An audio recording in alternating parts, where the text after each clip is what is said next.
वैश्य समाज एक ऐसा समाज है जिसने कि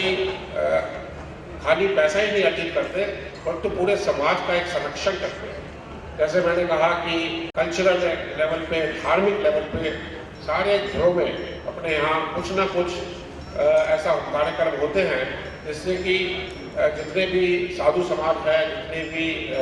गुरु लोग हैं, सबको आदर मिलता है, उनका मान बढ़ता है और उनके लिए जितने भी प्रोग्राम होते हैं दुनिया भर में उस सब के पीछे वैश्य समाज रहता है। ऐसे ही जो भी पॉलिटिकल फोर्सेस हैं इंडिया के अंदर और बाहर में भी हैं, उनके लिए भी वैश्य समाज उसके पीछे रीढ़ की हड्डी की तरह हर पॉलिटिकल पार्टी के पीछे रहता है। और भारतीय जनता पार्टी तो एक ऐसी पार्टी है जिसका कि गठन में वैश्य समाज का बहुत बड़ा हाथ रहा है, जिसके उत्थान में वैश्य समाज का बड़ा हाथ रहा है। और आज हम बड़े खुश हैं इस बात से कि भारत की बागडोर एक ऐसे लोगों के बीच में जो कि वैश्य समाज को अपने साथ में लेके चलने में सोच रखती है। और ये आप देखेंगे कि किस तरह से भारत एक नई नई ऊंचाइयों पे पहुंचेगा। आज जरूरत है कि बाहर के जो वैश्य समाज के लोग हैं, जो अपने NRIs हैं, जो अपने ओवरसीज सिटीजन ऑफ इंडिया हैं, उनको कैसे जोड़ा जाए, उनको कैसे ऐसा बनाया जाए कि वो हमारे परिवार के सदस्य जैसे रहें। मैं पिछले कुछ साल से जैसे बाहर रहा और मुझे आजकल मैं सिंगापुर का सिटीजन बन गया, तो परंतु मैंने देखा कि यहाँ पे पिछले कुछ सालों में लॉज बदल दिए गए और जो NRI और OCI हैं उनको इस तरह से ट्रीट किया जाता है जैसे वो विदेशी लोग हैं। जबकि हमारे पास OCI का पासपोर्ट है, ओवरसीज सिटीजन ऑफ इंडिया का, और NRI के पास भी एक कार्ड रहता है। तो किस तरह से भारत में ऐसा माहौल बने कि जो भी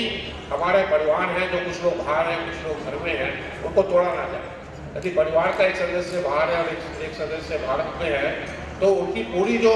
इनकम है वो तो एक ही है, वो इनकम भारत की है। तो इसलिए यदि भारत का उत्थान चाहिए हमें, तो बाहर के जो भारतीय हमारे लड़के लड़कियाँ और जो भी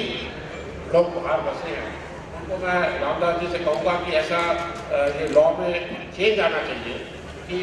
उनका जो इन्वेस्टमेंट है, वो जो पैसा यहाँ लाए, वो भारतीय का ही पैसा सोचना चाहिए, उसको एक ओवरसीज इन्वेस्टमेंट या FDI के बीच में नहीं डालना चाहिए। दूसरी बात जो मैं कहना चाहूँगा कि हमारे यहाँ आज जो नारी शक्ति है वो एक आगे उभर के आ रही है।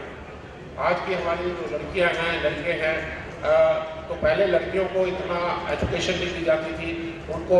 हेरिटेज भी नहीं मिलता था फादर के यहाँ। अब कुछ लॉ में चेंजेस आए हैं, हिंदू लॉ में भी चेंज आया है, इसके द्वारा लड़कियों को भी